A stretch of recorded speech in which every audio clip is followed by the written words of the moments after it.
আসসালামু আলাইকুম। জাপানিজ কাঞ্জির আরও একটা মাস্টার ক্লাসে আপনাদের স্বাগতম। এই ক্লাসগুলোর মাধ্যমে আপনি সবচেয়ে সহজ এবং সঠিক পদ্ধতিতে জাপানিজ কাঞ্জি শিখতে পারবেন। আমাদের ক্লাসগুলোতে আমরা টেকনিকের সাহায্যে কাঞ্জি শিখে থাকি বিদায় আপনি এই ক্লাসগুলো দেখলে জীবনে কোনো দিন আর কাঞ্জি ভুলবেন না। এর আগে আমরা আরও 3টি ক্লাস নিয়েছি এবং মোট 30টি কাঞ্জি টেকনিকের সাহায্যে দেখিয়েছি। যদি কেউ পূর্বের ক্লাসগুলো না করে থাকেন অবশ্যই সেই ক্লাসগুলো করে আসবেন, তাহলে এই ক্লাসগুলো বুঝতে আপনার সুবিধা হবে। আজকে আমাদের চতুর্থ ক্লাস। এই ক্লাসে আমরা আরও নতুন 10টি কাঞ্জি টেকনিকের সাহায্যে শিখব। চলুন তাহলে আমরা শুরু করি। আজকের ক্লাসের আমাদের প্রথম কাঞ্জিটা হচ্ছে মানুষের কাঞ্জি। এই কাঞ্জিটা দিয়ে মানুষ বোঝায় বা ব্যক্তি বোঝায়। ব্যক্তি মানেই তো আসলে মানুষ। এখন এটাকে আমরা কিভাবে মনে রাখবো সেটা দেখেন। যদি এই ছবিটা খেয়াল করেন তাহলে আমরা দেখব যে একজন মানুষ হেঁটে যাচ্ছে।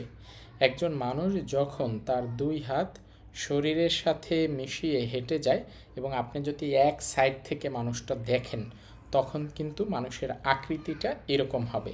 আর এই আকৃতিটা থেকেই মানুষের কাঞ্জিটা তৈরি করা হয়েছে বা নেওয়া হয়েছে। এই আকৃতিটার সাথে আমাদের কাঞ্জিটা পুরোপুরি মিলে যায়। তাহলে এটা একটা মানুষের আকৃতির সাথে মিলে যায় বিদায় এই কাঞ্জিটার অর্থ হচ্ছে মানুষ বা ব্যক্তি। ব্যক্তি মানেই মানুষ আর মানুষ মানেই ব্যক্তি। আমাদের এটা হচ্ছে মানুষের কাঞ্জি। এই কাঞ্জিটার কুনিয়মি বা জাপানিজ উচ্চারণ হবে হিতো, আর অনিয়মি চীনা উচ্চারণ হবে নিন এবং জিন, দুইটাই হবে। আমরা কুনিয়মি জাপানি উচ্চারণ দিয়ে যদি কিছু উচ্চারণ দেখি, আমরা এখানে দেখতে পাচ্ছি কুনিয়মি বা জাপানি উচ্চারণ হচ্ছে হিতো। দেখেন, যখন ওই সিঙ্গেল কাঞ্জিটা থাকবে তখন এটার নাম হবে হিতো বা উচ্চারণ হবে হিতো, অর্থ হবে ব্যক্তি বা মানুষ। এরপরে আবার দেখেন লেখা আছে আনো, আর এই কাঞ্জিটার উচ্চারণ হবে এখানে হিতো। আনোহিত। আনোহিত মানে হচ্ছে ওই ব্যক্তি। এই আনো মানে হচ্ছে ওই, আর হিত মানে মানুষ বা ব্যক্তি। আনোহিত ওই ব্যক্তি। পরের কাঞ্জিটা খেয়াল করেন, আমরা জানি এইটা হচ্ছে একের কাঞ্জি। এটা হচ্ছে এক। এক হচ্ছে ইচি, পরেরটা হচ্ছে দেখেন মানুষের কাঞ্জি, এটা হচ্ছে হিত। তাহলে নর্মালি চিন্তা করলে এই শব্দের উচ্চারণ হওয়ার কথা ইচি হিত, কিন্তু এটা ব্যতিক্রম। এটা ইচিহিত হবে না, এটার উচ্চারণ হবে হিতরি। হিতরি মানে একজন। অর্থ আমরা বুঝতে পারবো এইটা হচ্ছে এক আর এটা হচ্ছে মানুষ বা জন। এক ব্যক্তি মানে একজন। পরের কাঞ্জিটা একই রকম। এটা হচ্ছে দুই, দুই হচ্ছে নি, আর এটা হচ্ছে হিত। হিত মানে মানুষ বা জন। এখন এটাকে কিন্তু আমরা নিহিত বলতে পারবো না, এটাও ব্যতিক্রম। এটাকে বলতে হবে ফুতারি। ফুতারি মানে দুই ব্যক্তি বা দুইজন। এই দুইটা শব্দ ব্যতিক্রম বিদায় আমি আলাদা কালারে মার্ক করে দিয়েছি। আমরা চলে যাচ্ছি আমাদের পরবর্তী উদাহরণে।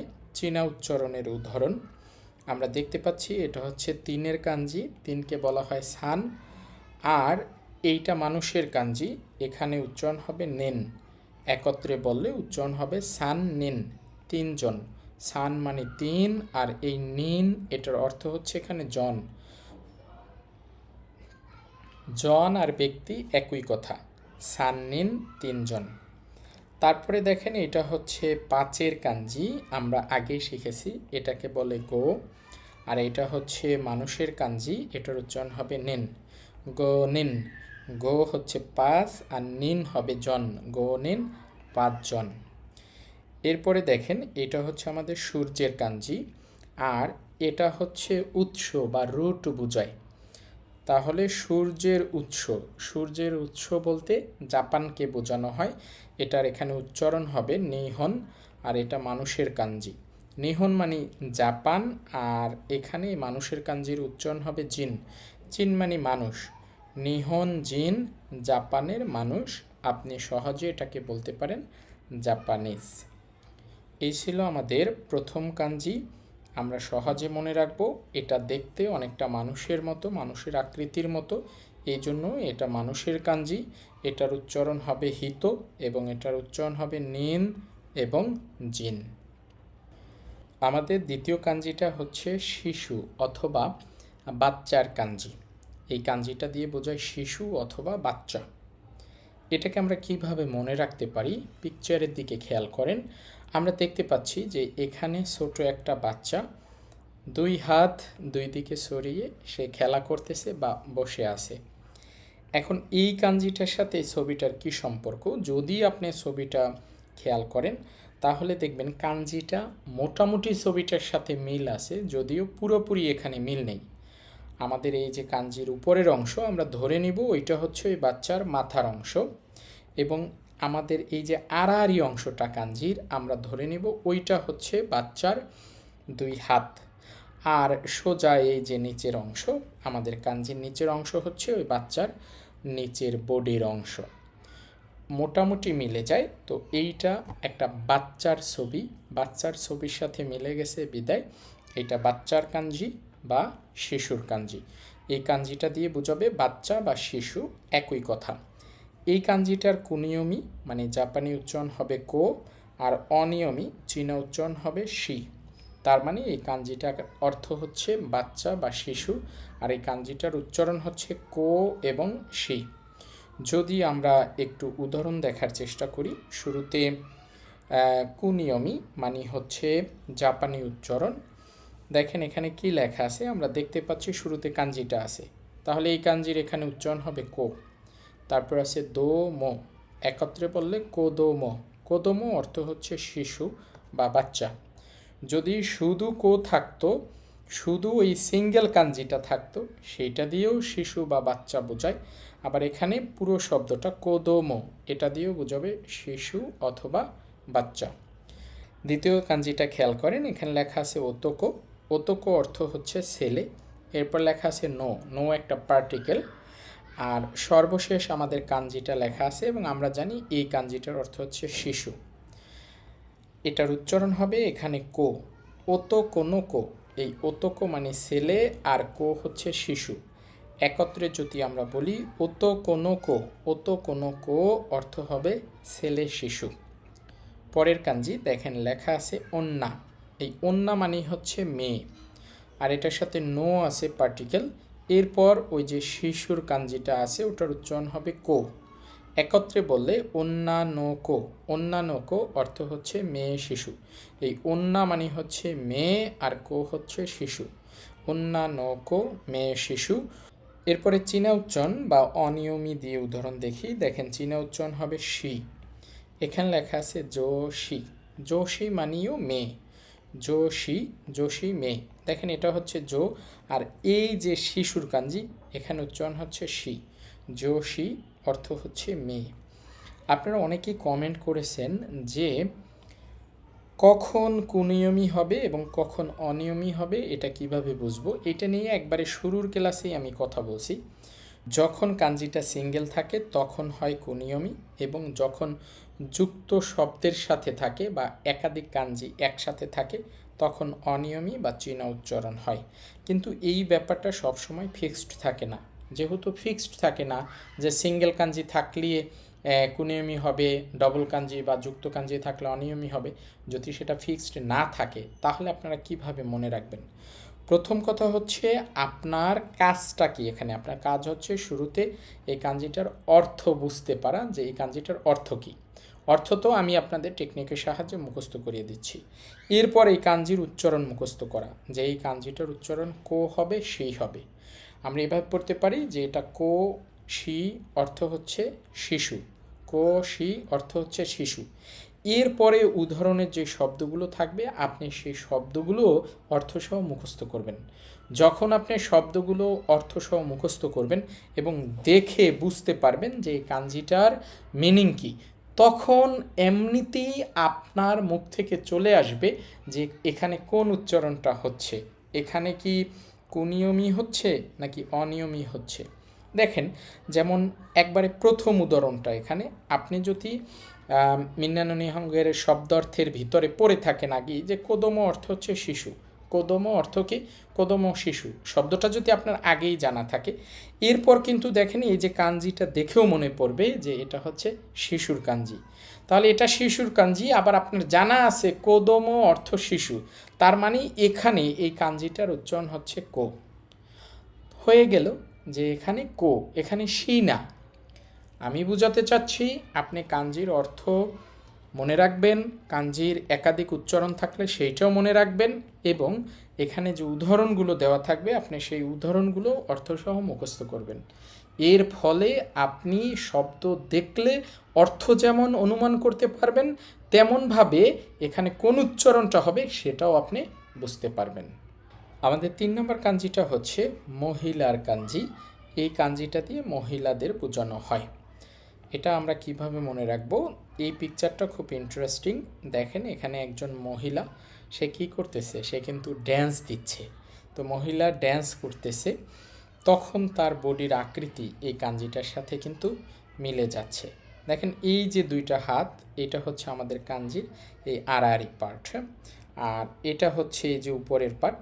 নিচে এই ক্রস অংশটা, এইটা আমরা ওই মহিলার পায়ের সাথে মিলিয়ে মনে রাখবো। উনি নাচানাচি করতেছে, তখন ওই পা ক্রসের মতো হয়ে গেছে, বা দেখতে অনেকটা ক্রস চিহ্নের মতো। আমরা সহজে মনে রাখবো কিভাবে? তাহলে এই কাঞ্জিটা, এইটা একটা মহিলার কাঞ্জি, একটা মহিলা ড্যান্স করতেছে, তখন তার বডির আকৃতির সাথে মিলে গেছে বিদায় এইটা একটা মহিলার কাঞ্জি, এবং এই আকৃতির সাথে এই কাঞ্জিটার খুব ভালোভাবে মিল আছে। আর বরাবরের মতো কাঞ্জি লেখার যে স্ট্রোক অর্ডার, আপনি কোন অংশের পর কোন অংশ লিখবেন সেই স্ট্রোক অর্ডারগুলো কিন্তু এই ডান পাশে দেওয়া আছে। আপনারা যখন লিখবেন স্ট্রোক অর্ডারগুলো ফলো করে লিখবেন, যে আগে এই অংশটা লিখতে হবে, তারপর এইটা, তারপর হচ্ছে যে আড়াআড়ি অংশটা। তো স্ট্রোক অর্ডার ফলো করে লিখবেন। আমি ওইটা নিয়ে কথা বলবো না, তাহলে ভিডিও বড় হয়ে যাবে। তো যাই হোক, এটা হচ্ছে মহিলাদের কাঞ্জি। একটা মহিলা ড্যান্স করতেছে, তখন তার বডির আকৃতি এইরকম হয়।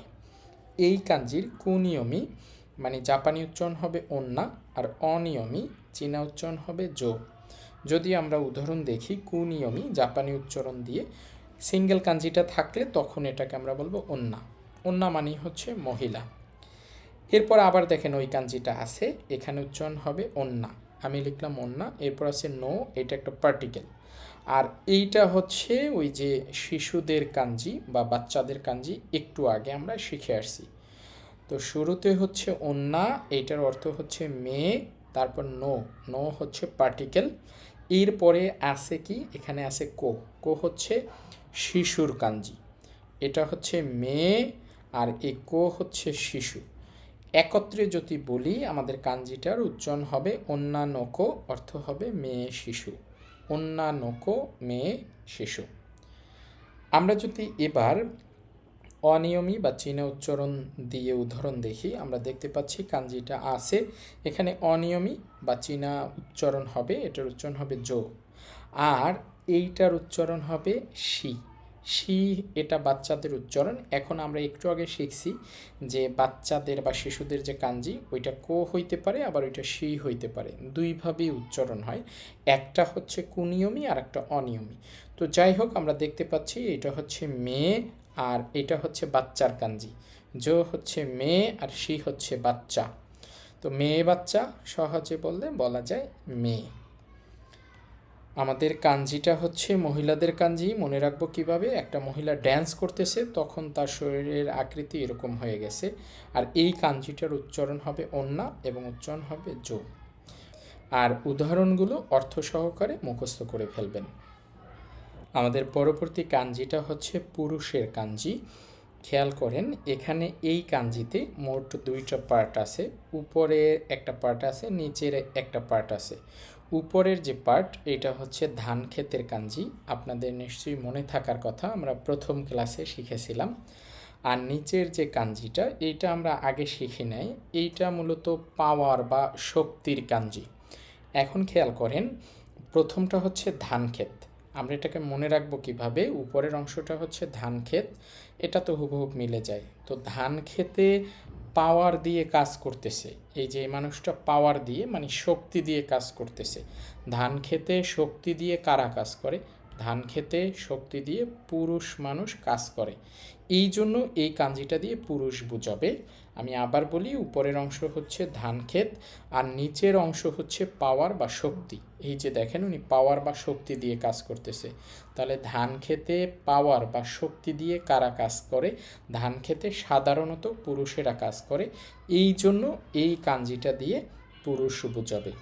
এই কাঞ্জিটার কুনিয়মি বা জাপানি উচ্চারণ হবে ওতোকো, ওতোকো, এবং অনিয়মি বা চীনা উচ্চারণ হবে দান অথবা নান, দুইটাই হইতে পারে। দান হইতে পারে, নান হইতে পারে, দুইটাই হইতে পারে। তাহলে আমরা একটু উদাহরণ দেখার চেষ্টা করি।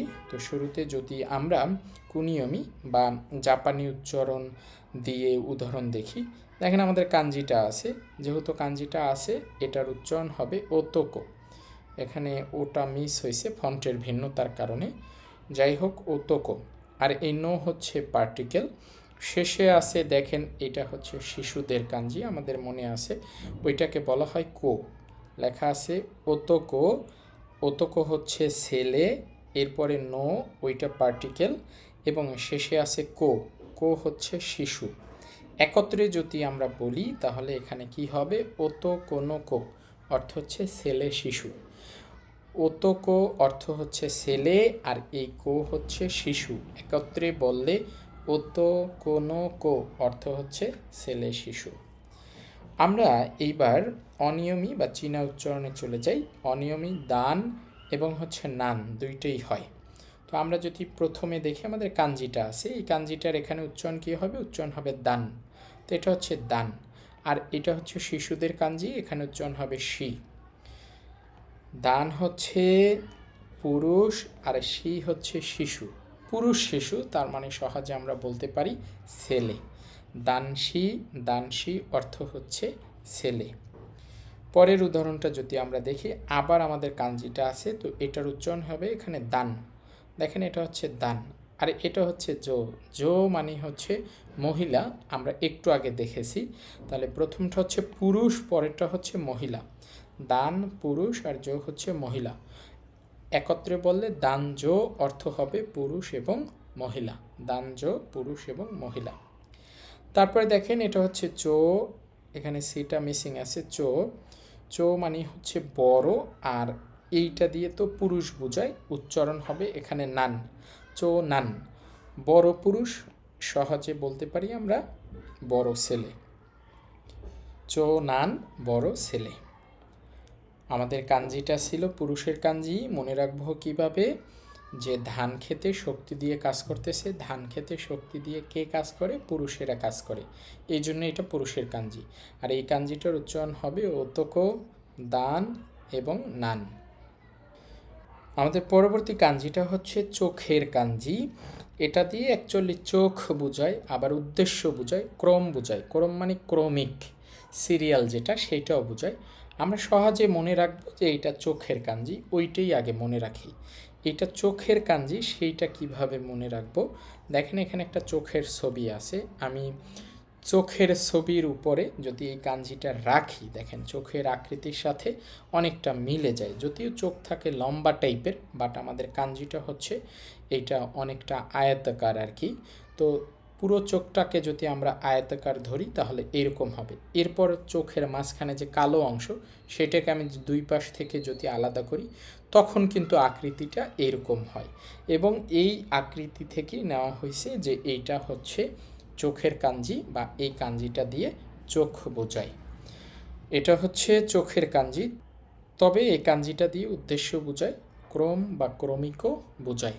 আমরা একত্রে সহজে মনে রাখতে পারি চোখের উদ্দেশ্য ক্রম বা চোখের উদ্দেশ্য ক্রমিক। এইভাবে আপনি পুরো তিনটা অর্থ একটা বাক্য আকারে মনে রাখতে পারেন। চোখের উদ্দেশ্য, চোখের উদ্দেশ্য হচ্ছে ক্রম বা ক্রমিক, চোখের উদ্দেশ্য হচ্ছে ক্রম, আমরা এইভাবে মনে রাখতে পারি। তো এই কাঞ্জিটার কুনিয়মি মানে জাপানি উচ্চারণ হবে মে, এবং অনিয়মি মানে চীনা উচ্চারণ হবে মোকু। যদি আমরা একটু উদাহরণ দেখার চেষ্টা করি, সিঙ্গেল কাঞ্জিটা থাকলে তখন আমরা এটাকে বলবো মে, মে অর্থ চোখ। তার পরবর্তী উদাহরণটা দেখেন, আবার আমাদের ওই কাঞ্জিটা আছে, তো আমরা এটাকে বলবো মে, মে হচ্ছে চোখ। এরপর আছে গুসুরি, এই গুসুরি মানে ঔষধ, তো চোখ এবং সাথে আছে ঔষধ, একত্রে বললে চোখের ঔষধ মানে হচ্ছে চোখের ড্রপ। তাহলে মে গুসুরি চোখের ঔষধ, অর্থ হচ্ছে চোখের ড্রপ। তারপরে দেখেন আমরা জানি এটা হচ্ছে ইচি, তারপরে এটা হচ্ছে নিচি। নিচি হচ্ছে দিন বা তারিখ বোঝায় এটা দিয়ে। তাহলে ইচি নিচি, এরপর আছে কি, এরপর আছে মে। ইচি নিচি মানে একদিন, একদিন, আর ওই মে যুক্ত হওয়ার কারণে আমরা এটাকে বলবো প্রথম দিন। ইচি নিচি মে মানে মে দিয়ে এখানে কি বুঝাচ্ছে, মে দিয়ে এখানে ওই যে ক্রম বা ক্রমিক বুঝাচ্ছে। যেমন দেখেন একের সাথে ওই ক্রম যুক্ত হলে তখন আমরা এটাকে বলবো প্রথম। এরপর হচ্ছে দুইয়ের সাথে ক্রম যুক্ত হলে হয়ে যাবে দ্বিতীয়। এরপর আছে তিনের সাথে ক্রম যুক্ত হলে হয়ে যাবে তৃতীয়। চারের সাথে ক্রম যুক্ত হলে হয়ে যায় চতুর্থ। প্রথম, দ্বিতীয়, তৃতীয়, চতুর্থ, পঞ্চম, ষষ্ঠ, এইভাবে বলে। তো অ্যাকচুয়ালি এই মে দিয়ে তৃতীয় উদাহরণে এখানে ওই যে ক্রম বোঝানো হয়েছে। সরাসরি যখন ক্রম বুঝাবে তখন সরাসরি কোনো অর্থ হবে না, বাট এটা দিয়ে ক্রম বা ক্রমিক, সহজে বলে সিরিয়াল বোঝায়, ওইটা মনে রাখতে হবে। তো যাই হোক, এখানে অর্থ হবে প্রথম দিন, আর উচ্চারণ হবে ইচি নিচি মে মানে হচ্ছে প্রথম দিন। যদি আপনি ইচি নিচি বলতেন তাহলে অর্থ হইতো একদিন, আর ইচি নিচি মে এখন হয়ে গেছে প্রথম দিন।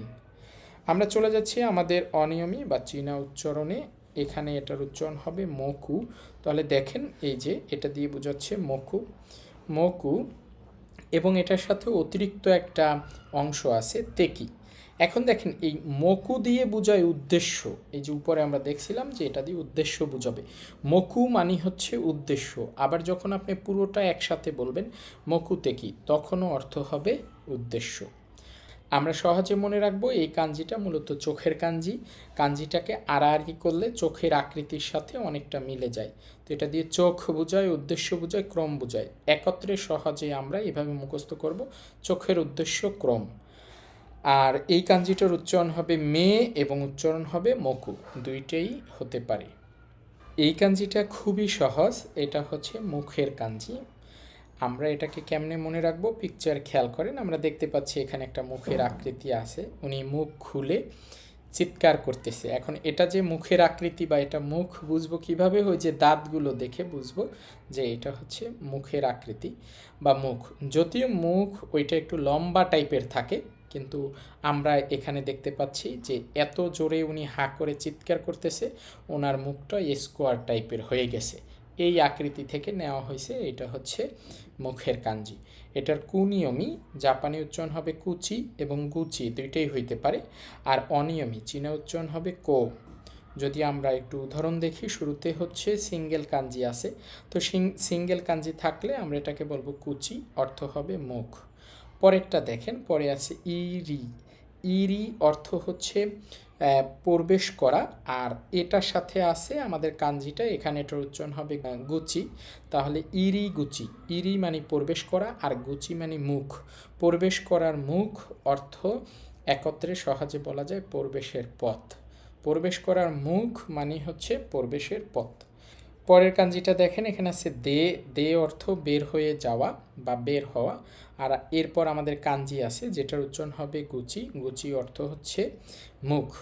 তাহলে দে গুচি অর্থ হয় বের হয়ে যাওয়ার মুখ। বের হয়ে যাওয়ার মুখ মানে বের হয়ে যাওয়ার পথ। সহজে আমরা বলবো বের হয়ে যাওয়ার পথ। সর্বশেষ হচ্ছে অনিয়মী বা চীনা উচ্চারণের উদাহরণ। আমরা দেখতে পাচ্ছি এখানে এটা হচ্ছে মানুষের কাঞ্জি, তো এখানে উচ্চারণ হবে জিন, আর এটা হচ্ছে মুখের কাঞ্জি, মুখ হচ্ছে কো। একত্রে বললে জিন কো অর্থ হচ্ছে মানুষের মুখ। মানুষের মুখ মানে জনসংখ্যা, তো মানুষের মুখ আর বোঝাবে না, এটার অর্থ হবে জনসংখ্যা। জিন কো মানুষের মুখ, কিন্তু বোঝাবে জনসংখ্যা। তো আমরা দেখলাম এইটা একটা মানুষের মুখের আকৃতি, সে অনেক বড় হা করে চিৎকার দিতেছে, এই জন্য এরকম আকৃতি হয়েছে। আর এই কাঞ্জিটা দিয়ে মুখ বুঝাবে। এটার উচ্চারণ হবে কুচি, উচ্চারণ হবে গুচি এবং উচ্চারণ হবে কো। আমাদের পরবর্তী কাঞ্জিটা হচ্ছে এটা কানের কাঞ্জি, এটা দিয়ে কান বোঝায়। কিন্তু এই কাঞ্জিটা আমরা কিভাবে মনে রাখবো যে এটা কানের কাঞ্জি, এটা মনে রাখা একটু টাফ, বাট আমরা চেষ্টা করি। আসেন যদি এই পিকচারটা খেয়াল করেন, এই মানুষটার যে কান আছে দেখেন, ওই কানের ভিতরে অনেকটা আকৃতি হচ্ছে আমাদের কাঞ্জিটার মতো। হ্যাঁ, তো কানের ভিতরে যে পেঁচানো অংশগুলো থাকে সেইগুলোর আকৃতি অনেকটা এইটার মতো, যদিও কানের আকৃতি এই কাঞ্জিটার সাথে পুরোপুরি মিলে যায় না, বাট আমি চেষ্টা করেছি যে মিলিয়ে রাখার জন্য যেন আপনাদের মনে পড়ে বা দেখলে গেস করতে পারেন। এই যে এটা হচ্ছে যে উপরের অংশ, তারপরে এই নিচের অংশ, এইটাও এখানে এই যে আছে একটু বাঁকা, এরপরে এই যে ডান পাশের লম্বা অংশটা এই পাশে আছে, বাম পাশের অংশটা আছে, আর মাঝখানে যে দুইটা স্ট্রোক আছে সেইটা এখানে একটা গোল চিহ্নের মতো আছে।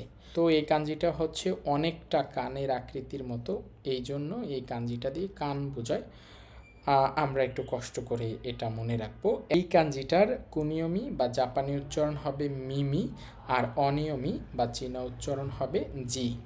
যদি আমরা একটু উদাহরণ দেখার চেষ্টা করি, যদি সিঙ্গেল কাঞ্জিটা থাকে তাহলে এটার উচ্চারণ হবে মিমি, অর্থ হবে কান। এটা দিয়ে তো কান বোঝায়। এরপর দেখেন আমাদের অনিয়মি চীনা উচ্চারণ দিয়ে উদাহরণ, এখানে কানের কাঞ্জিটা আছে, এটার উচ্চারণ হবে জি। জি মানে তো কান আমরা দেখলাম। এরপর আছে বি, এই বি অর্থ হচ্ছে অ্যাকচুয়ালি নাক। আর এরপর আছে কা, ওই কা দিয়ে বিভাগ বা ডিপার্টমেন্ট বোঝায়, তাহলে অর্থ হয় কান নাক বিভাগ, কিন্তু একত্রে জি বি কা এটার অর্থ হবে কান নাক গলা বিভাগ। সহজে বললে নাক কান গলা বিভাগ বলি আমরা, বাট এখানে আমি ওয়ার্ড বাই ওয়ার্ড লিখছি, এই জন্য নাক কান গলা না লিখে কান নাক গলা লিখেছি। আমাদের শব্দ অনুযায়ী অর্থ হয় কান নাক বিভাগ, কিন্তু বুঝবে কান নাক গলা বিভাগ। গলা কথাটা এখানে অতিরিক্ত, এটার কোনো শব্দ নেই, বাট এখানে গলাটাও বুঝাবে। ওই যে আমরা সহজে যেমন বলি ইএনটি, ইএনটি ডিপার্টমেন্ট মানে হচ্ছে নাক কান গলা বিভাগ। যাই হোক, এইটা কানের কাঞ্জি, কানের আকৃতির সাথে মোটামুটি মিল আছে, এবং এটার উচ্চারণ হবে মিমি আর জি। আমাদের পরবর্তী কাঞ্জিটা হচ্ছে হাতের কাঞ্জি, এটা দিয়ে হাত বোঝায়।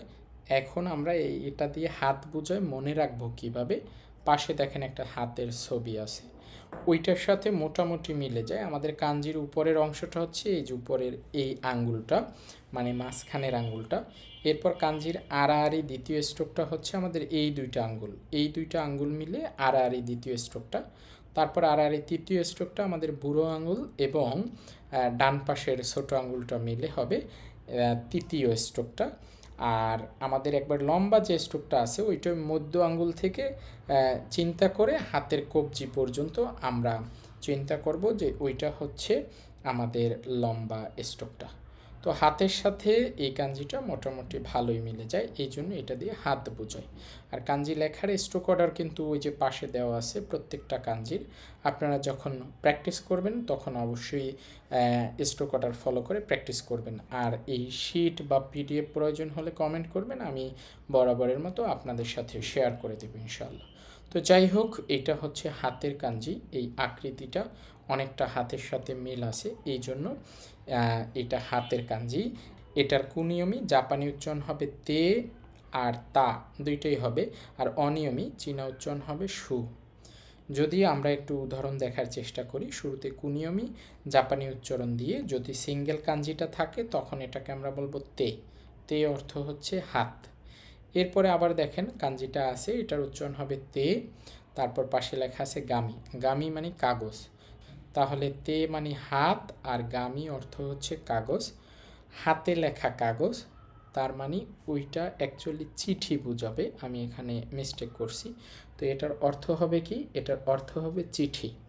তে হচ্ছে হাত আর গামি হচ্ছে কাগজ, হাতে লেখা কাগজ, তার মানে চিঠি বোঝাবে। এরপরে দেখেন এইটা হচ্ছে নিচের কাঞ্জি, আর এইটা হাতের কাঞ্জি। হ্যাঁ, তো নিচের হাত, অ্যাকচুয়ালি নিচের হাত মানে অদক্ষ বোঝায়, আর যদি উপরের হাত হয় তাহলে দক্ষ বোঝায়। এই যে নিচে আছে আমরা এটা শিখব, কিন্তু এই যে নিচের কাঞ্জি এটাকে তো আমরা সীতা পড়ছি, নর্মালি চিন্তা করলে এটা হওয়ার কথা সীতা, এরপর আবার আছে তা, কিন্তু সেটা হবে না এখানে, এটার উচ্চারণ সীতা হবে না। এই কাঞ্জিটার এখানে উচ্চারণ ব্যতিক্রম হবে, এটার উচ্চারণ হবে হে, আর হাতের কাঞ্জির উচ্চারণ হচ্ছে তা, একত্রে উচ্চারণ হবে হেতা, হেতা অর্থ অদক্ষ। এরপর আমরা অনিয়মিত চীনা উচ্চারণ দিয়ে যদি উদাহরণ দেখি, চীনা উচ্চারণ হবে সু। শুরুতে দেখতে পাচ্ছি এটা হচ্ছে জো, আর এটা হবে সু। এই জো জো হচ্ছে সাহায্য করা আর সু হচ্ছে হাত। তো সাহায্য করার হাত তার মানে সহকারী, সাহায্য করার হাত যে আপনাকে সাহায্য করে বা সহায়তা করে, কে? সহকারী। হ্যাঁ, জসু উচ্চারণ হবে সহকারী। আমরা দেখতে পাচ্ছি এইটা হচ্ছে আমাদের উপরের কাঞ্জি, এখানে উচ্চারণ হবে জো। আর এইটা তো সু হওয়ার কথা ছিল, কারণ আমরা এখানে বললাম যে অনিয়মিত চিহ্ন উচ্চারণ সু হয়, বাট এটা ব্যতিক্রম, এখানে সু হবে না, এখানে হবে জু। হওয়ার কথা ছিল জসু, কিন্তু বলতে হবে বা উচ্চারণ হবে জজু। জজু অর্থ হচ্ছে দক্ষ।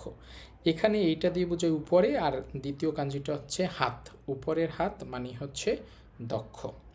তো যাই হোক, এটা ছিল আমাদের হাতের কাঞ্জি, আর এটার উচ্চারণ হবে তে এবং তা আর হচ্ছে সু। আমাদের পরবর্তী কাঞ্জিটা হচ্ছে পায়ের কাঞ্জি, এই কাঞ্জিটা দিয়ে পা বোঝাবে। এটাকে আমরা খুব ইন্টারেস্টিং পদ্ধতিতে মনে রাখবো।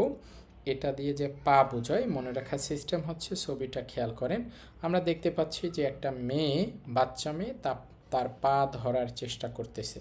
এখন এই ছবিটার সাথে কাঞ্জিটার কি সম্পর্ক আছে? আমাদের উপরের এই অংশটা হচ্ছে, দেখেন, ওই বাচ্চাটার মাথা, তারপর গলা আছে, এরপর আমাদের এই যে ডান দিকের ওই অংশটা হচ্ছে এই যে হাতটা, আর পুরো বডির তো এখানে একটা অংশ আছে, আর বাম পাশের কাঞ্জির অংশটা হচ্ছে যে ওই মেয়ের দ্বিতীয় হাতটা। আর দেখতে পাচ্ছি ওই মেয়েটা যে পাটা ধরতে চাচ্ছে, এই অংশটা হচ্ছে ওই পা। তো আমরা এখানে মোটামুটি যদি দেখি তাহলে আমাদের ওই পিকচারের সাথে কাঞ্জিটা মিলে যায়। তো কাঞ্জিটা পায়ের কাঞ্জি, মনে রাখবো যে একটা বাচ্চা মেয়ে তার হাত দিয়ে পা ধরার চেষ্টা করতেছে, এই জন্য এইটা হচ্ছে পায়ের কাঞ্জি। আশা করি এই কাঞ্জিটা দেখলে আপনাদের এই পিকচারটা মাথায় আসবে। একটা বাচ্চা মেয়ে পা ধরতে চাচ্ছে, এই জন্য এটা হচ্ছে পায়ের কাঞ্জি। এইটার কুনিয়মি জাপানি উচ্চারণ হবে আশি এবং তারিরু, কিন্তু এটা একটু ব্যতিক্রম, এই তা যেখানে আছে সেইখানে শুধু কাঞ্জিটা বসে, আর রিরু ওইটা ফিক্সড থেকে যায়। এটার প্রথম জাপানি উচ্চারণ হচ্ছে আশি, আর দ্বিতীয় জাপানি উচ্চারণ হচ্ছে তারিরু, যেখানে তা আছে সেখানেই শুধু কাঞ্জিটা বসবে। আর অনিয়মিত চীনা উচ্চারণ হচ্ছে সোকু। যদি আমরা একটু উদাহরণ দেখার চেষ্টা করি, শুরুতে দেখেন শুধু এই কাঞ্জিটা আছে যে একটা বাচ্চা মেয়ে পা ধরার চেষ্টা করতেছে। তো সিঙ্গেল কাঞ্জিটা থাকলে আমরা বলবো আশি, আশি হচ্ছে পা। আর বলছিলাম আরেকটা কুনিয়মি বা জাপানি উচ্চারণ হচ্ছে তারিরু, যেখানে তা আছে সেখানে শুধু আমাদের ওই কাঞ্জিটা বসবে, তাহলে এটা হচ্ছে তা রেরু, তারিরু, অর্থ হবে যথেষ্ট। এটা ব্যতিক্রম, এই জন্য আলাদা কালার করে দিয়েছি, আলাদাভাবে মনে রাখবেন। তারিরু, উপরে কিন্তু আমরা দেখছি যে এটা আশি, কিন্তু এখানে দ্বিতীয় উদাহরণে আশি হয় না, এখানে উচ্চারণটা হয়েছে তা, সাথে আবার অতিরিক্ত একটা অংশ আছে রেরু, যেটা ভার্বের ইন্ডিং বা অ্যাডজেক্টিভের ইন্ডিং। তো সেই দিকে আর না যাই, এটা ব্যতিক্রম, মনে রাখেন যে তারিরু যথেষ্ট। তারপর আমরা দেখতে পাচ্ছি এটা হচ্ছে ইচি, আর এইটা হচ্ছে আমাদের পায়ের কাঞ্জি, যেটার উচ্চারণ হবে এখানে সোকু। তো ইচি সোকু হবে না, একত্রে বললে হবে ইসোকু। উচ্চারণের নিয়মের কারণে উচ্চারণ হবে ইৎসোকু। এটা হচ্ছে এক, আর এটা হচ্ছে পা। তো এক পা না, অ্যাকচুয়ালি এটা দিয়ে বোঝাবে ইসোকু এক জোড়া, ইসোকু এক জোড়া। যদি আমরা পরের উদাহরণটা দেখি, পরের উদাহরণটা হচ্ছে এন, এই এন, আর এইটা কি, এইটা হচ্ছে আমাদের পায়ের কাঞ্জি। অ্যাকচুয়ালি এন, এন মানে কি, এন মানে হচ্ছে দূরে, হ্যাঁ, এন মানে হচ্ছে দূরে, আর এইটা তো পায়ের কাঞ্জি, এটা দিয়ে বোঝায় পা।